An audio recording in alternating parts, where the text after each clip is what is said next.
Para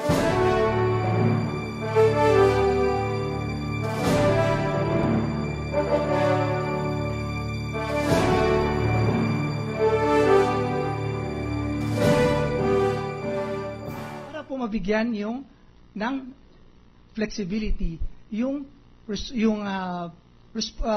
complainants para i-prove yung kanilang kaso. I would also like to point out, Your Honors, that the caption, even if, for example, in our complaint, which is the Article 2, it states, it speaks of SALN. But it is elementary and basic rule, Your Honors, that the caption is not controlling, but the allegations in the complaint. And once we allege it, which we expressly allege in the complaint, then the allegation is sufficient. But That's counsel, why... Counsel, excuse me for interrupting. Yes, you. yes, Your Honor. But you made an enumeration of the articles under which you're impeaching the respondent. What is the utility of that listing if those are not allegation of ultimate facts? We allege Article 2 as non-disclosure of SALN because the essence of SALN is for public officers to disclose so that you will know. Will know the assets, will know the liabilities, and will know the net worth. And no, the question of the presiding officer is, I think, I do not have my copy of the complaint before me, but I'm not sure of the page. But the prosecution, in drafting this pleading, enumerated the articles of impeachment under which they are impeaching the respondent. 1, 2, 3, 4, 5, 6, 7, 8. And then you discuss it in the body of your pleading.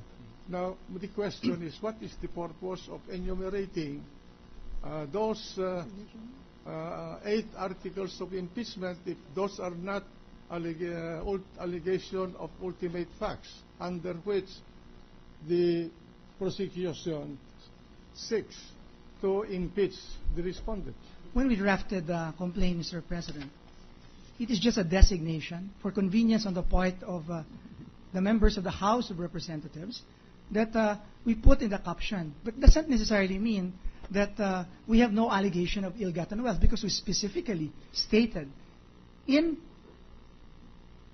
at least two paragraphs in the complaint under Article 2, the allegation just a minute, of... Counsel. I'm talking of the grounds for impeachment. What is the meaning of grounds for impeachment? The grounds... And then it says here, respondent betrayed public trust, committed culpable violation of the Constitution and graft and corruption in the following manner. 1, 2, 3, 4, 5, 6, 7, 8, 9, 8. Are these, what is the purpose of this statement of grounds if these are not ultimate facts?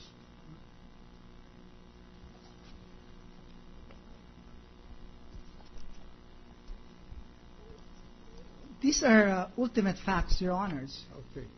together with the allegations therein, like Article 2.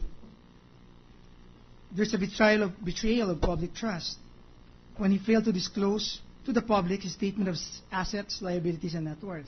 And then under that Article 2, we specifically allege, at least in these two paragraphs under that article, that I would like respondent to, amassed... just a minute, pardon me for interrupting you, so that the public will know. Okay. Ang sinabi sa Article 2, respondent committed. This is committed means an act. Committed culpable violation of the Constitution and or betrayal of public trust when he failed to disclose to the public his statement of assets, liabilities, and net worth as required under Section 17, Article 11 of the 1987 Constitution. Very specific. That is the way normally pleadings are written. So that's why I'm trying to clarify this, because so that we will understand it as the judging court. Yeah, kaya nga ako, Mr. President, nung sinulat namin to, when we drafted this, there are allegations of ultimate facts. But in Article 2, it should be taken together with the allegations in the paragraphs contained in Article 2. At kasama na nga po doon yung ill-gotten wealth, which we expressly allege doon sa Article 2. Precisely, the problem is that this was expanded in the discussion. So we are at the quandary how to, in fact, we are at the quandary as to how to treat this article. So that's why I want you to explain it, so that the public and the respondent will understand, because he's entitled to be informed of the charges against him. But I think, Mr. President, when the respondent answered, he was able to understand that we are accusing respondent of amassing ill-gotten wealth. Under Article 2, to us, Mr. President, the allegations of non-disclosure together with the allegation of ill-gotten wealth should be taken together. And it forms part of one article, which is now Article 2.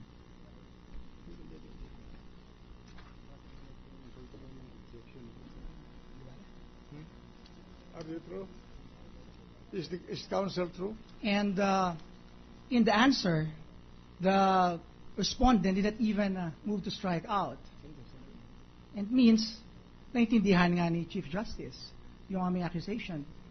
And with that, we submit, Your Honors, that we have sufficiently alleged the allegation of ill-gotten wealth by respondent under Article 2 of the impeachment complaint.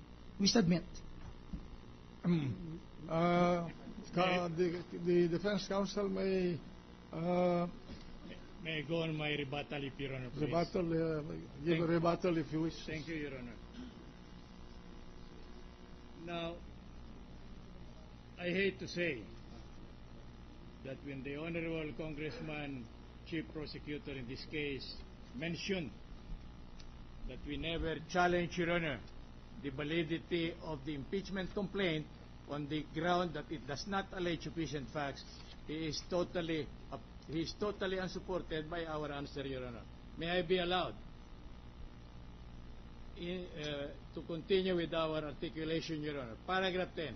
In paragraphs 2.3 and 2.4, complainant suspect and accuse Corona of betrayal of public trust because he allegedly accumulated ill-gotten wealth, acquired high-value assets, and kept bank accounts with due deposit not declared in his salary. So there is no accusation, Your Honor, of any illegally acquired wealth. The only accusation is he failed to disclose this in his SLN. Continuing further, Your Honor, in our answer we stated definitely the allegations are conjectural, very clearly, and speculative. They do not amount to a concrete statement of fact that may require a denial. Sinabi po namin hindi na dapat patulan yan. Ayaw namin maging bastos po naman eh. Kaya medyo simple po sabi namin.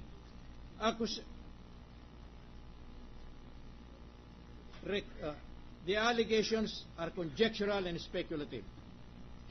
They do not amount to a concrete statement of fact that may require a denial. Accusations in general terms, such as those, have no place in pleadings, Your Honor, as they bring only hearsay and rumor into the body of the evidence involved. At any rate, the allegations are flatly denied. The truth of the matter is that then we went explaining, Your Honor. Now, are we precluded from questioning the validity and the accuracy and the correctness of the impeachment complaint? The answer is no. We took an issue with the with the prosecution in this particular matter, Your Honor. Secondly, they say, naintindihan naman yan ni Justice Corona miski ba nung ilagay nyo, di maintindihan namin. Hindi yun ang pag-uusap. Hindi ang pag-uusap kung naintindihan. Ang tanong sinunod ba nyo ang requirement ng pleadings? Kung hindi ninyo sinunod, kahit naintindihan, nilalabag ninyo ang karapatan ni Justice Corona sa tinatawag na due process.